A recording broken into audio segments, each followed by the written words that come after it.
Assalamu alaikum wa rahmatullah. Have you ever imagined that the Qur'an speaks about the movement of the sun in space, the layers of the atmosphere, even the communication of ants and the pollination of plants?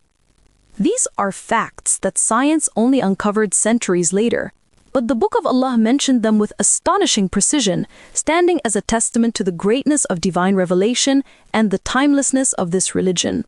Today we will dive together into some of the most remarkable scientific miracles in the Qur'an, secrets that have puzzled scholars and guided many to Islam.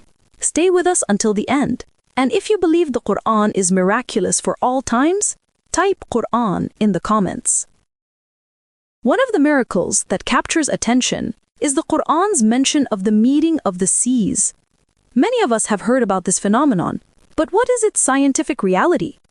Bismillah ar-Rahman ar-Rahim.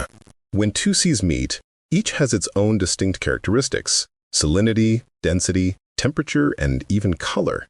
Yet they do not mix completely. Instead, a natural barrier appears between them, preventing one from overpowering the other. The Quran described this phenomenon eloquently in the verse, "Maraj al-Bahrayni yaltaqiyan, baynahuma barzakhun la yabghiyan," which mean, He released the two seas, meeting side by side. Between them is a barrier they do not transgress. So this barrier can actually be seen with the naked eye? Yes, it has been observed in some satellite images, and researchers have seen it in areas where seas converge. It's amazing that something so precise was described centuries ago. This aligns perfectly with what the Quran stated over 1400 years ago. Truly astonishing. Subhanallah! It's as if the verse captures a profound truth in a concise and eloquent way, reminding us of the greatness of this book. Exactly. It is one of the signs of the truthfulness of divine revelation, confirming that this book comes from Allah, the All-Knowing, who revealed truths long before humans could ever discover them. Amazing. This brings us to another important topic, the sun and the moon. It was once believed that they were stationary, but modern science has revealed that each follows a precise orbit. Does the Qur'an make any reference to this? Indeed, every celestial body moves in a specific orbit with remarkable precision: the sun, the moon, and even the planets. This precise system maintains balance in the universe and prevents chaos. The Quran pointed to this reality more than 1400 years ago, saying, وَهُوَ الَّذِي خَلَقَ اللَّيْلَ وَالنَّهَارَ وَالشَّمْسَ وَالْقَمَرَ كُلٌّ فِي فَلَكٍ يَسْبَحُونَ. It is He who created the night and the day and the sun and the moon. All heavenly bodies in an orbit are swimming. The word swimming suggests a continuous and organized motion, doesn't it? Exactly. The Quran's choice of words is miraculous. The term implies a smooth and regulated movement, and science today confirms it. The sun rotates around the center of the galaxy, the moon orbits the earth orbits the sun, and all of these movements are synchronized in perfect order. And if this system were disturbed even for a single moment, the entire universe would collapse. Absolutely. This is a sign of Allah's greatness, the one who measured everything with perfect precision. It reflects His limitless wisdom and knowledge. Beautiful. This brings us to another question. This duality is not limited to living beings, but extends even to matter itself. Does the Qur'an point to this? Yes. Around us, everything is built on pairs and opposites. Balance itself is tied to duality. The Quran highlights this in the verse, سبحان الذي خلق الأزواج كلها مما تنبت الأرض ومن أنفسهم ومما لا يعلمون. Glory be to Him who created all the pairs, what the earth produces, and from themselves, and from that which they do not know. And the phrase, and from that which they do not know, does this include things yet to be discovered? Exactly. That is part of the Quran's magnificence. It spoke of what was unknown at the time of revelation and what would be discovered centuries later. Science has since confirmed pairs in plants and animals, duality in atoms and particles such as protons and electrons, and even the existence of matter and antimatter. Subhanallah, everything follows this universal law of pairs. Subhanallah, now let's move to another fascinating topic, the formation of milk. Does the Qur'an describe this process? Milk is not formed by chance. It comes through a remarkably complex and precise process within the animal's body. The Quran explains this beautifully in the verse, وَإِنَّ لَكُمْ فِي الْأَنْعَامِ لَعِبْرَةً نُسْقِيكُم مِّمَّا فِي بُطُونِهِ مِن بَيْنِ فَرْثٍ وَدَمٍ لَبَنًا خَالِصًا سَائِغًا لِلشَّارِبِينَ, which mean, and indeed, for you in livestock is a lesson. We give you drink from what is in their bellies between excretion and blood, pure milk palatable for drinkers. And how does modern science explain this process? The food first passes through the digestive system, turning into waste and nutrients. Those nutrients are absorbed into the bloodstream and transported through precise pathways to the mammary glands, where they are transformed into pure milk, exactly as the Quran described centuries ago, highlighting once again the miraculous accuracy of this divine book. Wonderful. Let's look at some small yet incredibly organized creatures, like ants, which have amazed scientists with their ability to communicate. Does the Quran mention this? Ants may look tiny and insignificant, but in reality, they live in highly organized societies where communication is essential for survival. Modern science has revealed fascinating details about their signals and interactions. The Qur'an captured this reality long before science uncovered it, when it narrated the story of Prophet Solomon. حتى إذا أتوا على واد النمل قالت نملة يا أيها النمل ادخلوا مساكنكم لا يحطمنكم سليمان وجنوده وهم لا يشعرون. Until, when they came upon the valley of the ants, one of the ants said, O ants, enter your dwellings so that Solomon and his soldiers do not crush you while they do not perceive. This verse not only speaks of ants, but shows them using intelligent communication, something that amazes scientists to this day. And does this agree with what modern science has revealed? Yes, perfectly. Entomologists confirm that ants communicate through chemical signals known as pheromones, and even through sound vibrations in some cases. What the Quran highlighted over 1,000 years ago is today an established scientific fact. The atmosphere. Today, science shows that it is not a single layer, but consists of multiple levels, each with a specific role in protecting life on Earth. Does the Quran mention this? Exactly. What many once thought of as just empty air is, in fact, a complex system of protective layers. Each has a function, whether shielding us from harmful rays, regulating temperature, or sustaining weather patterns. The Quran points to this reality in a profound way. وَلَقَدْ خَلَقْنَا فَوْقَكُمْ سَبْعَ طَرَائِقَ وَمَا كُنَّا عَنِ الْخَلْقِ غَافِلِينَ. And indeed, we have created above you 7 layered heavens, and we are not unaware of our creation.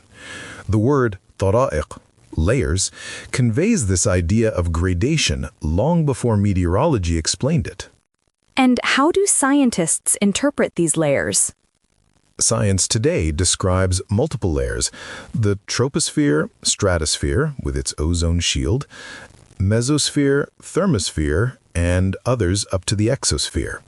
Each serves a unique purpose in maintaining life on Earth, exactly as the Quran indicated. So the word tara'iq, layers, accurately expresses this gradation. Yes, it does. It is a comprehensive expression that perfectly reflects what we now understand from modern science, and it shows Allah's care and precision in sustaining creation. And if we move from the sky to what flies within it, birds, their ability to soar is amazing, and science explains this through the dynamics of wings and air currents. Does the Quran reference this? Birds are among the most remarkable signs of Allah's creation. Their flight is not random. It follows precise laws of physics and aerodynamics. The Quran draws our attention to this wonder when it says, أَلَمْ يَرَوْا إِلَى الطَّيْرِ مُسَخَّرَاتٍ فِي جَوِّ السَّمَاءِ مَا يُمْسِكُهُنَّ إِلَّا اللَّهُ إِنَّ فِي ذَلِكَ لَآيَاتٍ لِقَوْمٍ يُؤْمِنُونَ. Do they not see the birds above them, spreading their wings and folding them in flight? None holds them up except Allah. Indeed, in that are signs for a people who believe. This verse reminds us that what looks effortless is in fact a precise system established by Allah. And if we move a little away from Earth, many people used to think that the sun is stationary, but modern science confirms that it moves at an incredible speed through space. Does the Qur'an mention this? That's right. The sun is not fixed in place. It journeys across space with astonishing speed along a determined path. This isn't random movement, but part of a carefully designed system that sustains the universe. The Qur'an refers to this reality with clarity. وَالشَّمْسُ تَجْرِي لِمُسْتَقِرٍ لَهَا ذَلِكَ تَقْدِيرُ الْعَزِيزِ الْعَلِيمِ. And the sun runs on course toward its stopping point. That is the determination of the exalted in might, the knowing. Science shows that winds play a fundamental role in pollinating plants, carrying pollen from flower to flower. Does the Qur'an mention this? Yes, winds are not just moving air. They are instruments of life on Earth, carrying pollen and helping plants reproduce. The Qur'an beautifully points to this function. وَأَرْسَلْنَا الرِّيَاحَ لَوَاقِحَ فأنزلنا من السماء ماء فأسقيناكموه وما أنتم له بخازنين. This word, lawaqih, fertilizing, is incredibly precise, describing the very role that winds play in nature. And does this align with what botanists have discovered? Absolutely. Many plants rely on pollen transfer carried by the wind. Without this fertilization, they could not produce seeds or fruits. Once again, the Qur'an captured this truth long before modern science. Now let's move to humans themselves. Embryology has revealed the stages of fetal development with precision. Nutfa, alaqa, mudgha. Does the Qur'an mention this? Yes. The creation of a human being is one of the most profound signs of Allah. It begins with something as small as a drop, then develops step by step in a secure place until it becomes a living soul. The Qur'an describes these stages with striking clarity. وَلَقَدْ خَلَقْنَا الْإِنسَانَ مِنْ سُلَالَةٍ مِنْ طِينٍ ثُمَّ جَعَلْنَاهُ نُطْفَةً فِي قَرَارٍ مَكِينٍ ثُمَّ خَلَقْنَا النُّطْفَةَ عَلَقَةً فَخَلَقْنَا الْعَلَقَةَ مُضْغَةً. And indeed we created man from an extract of clay. Then we placed him as a sperm drop in a firm lodging. Then we made the sperm drop into a clinging clot, and we made the clot into a lump of flesh. And how does modern medicine explain this process? Doctors confirm that the nutqa is the sperm drop, which attaches to the womb wall as an alaqa, a clinging clot, and then develops into a mudgha, a chewed-like lump of tissue. These are the very stages visible under a microscope in the earliest weeks of life. So the Quranic text is scientifically precise despite its age? Indeed, more than 1,400 years ago, the Qur'an revealed details that modern embryology only confirmed with advanced science. This is clear evidence that the Qur'an is the word of Allah, full of wisdom and truth. Subhanallah, from the skies above to the tiniest cell within us, every verse of the Qur'an reminds us of Allah's power and wisdom. Indeed, the more we discover, the more we realize that this book is not bound by time. It is a timeless miracle guiding humanity to faith. You know, modern science has proven that the sensation of pain is concentrated in the skin. Is there any mention of this in the Quran? Yes, indeed. Allah says, كُلَّمَا نَضِجَتْ جُلُودُهُمْ بَدَّلْنَاهُمْ جُلُودًا غَيْرَهَا لِيَذُوقُوا الْعَذَابَ. Every time their skins are roasted through, we will replace them with other skins so they may taste the punishment. Doctors have confirmed that pain receptors are located in the skin. If the skin is destroyed, the sensation of pain disappears. That is why this Quranic expression is so precise and miraculous, revealing a truth centuries before modern science discovered it.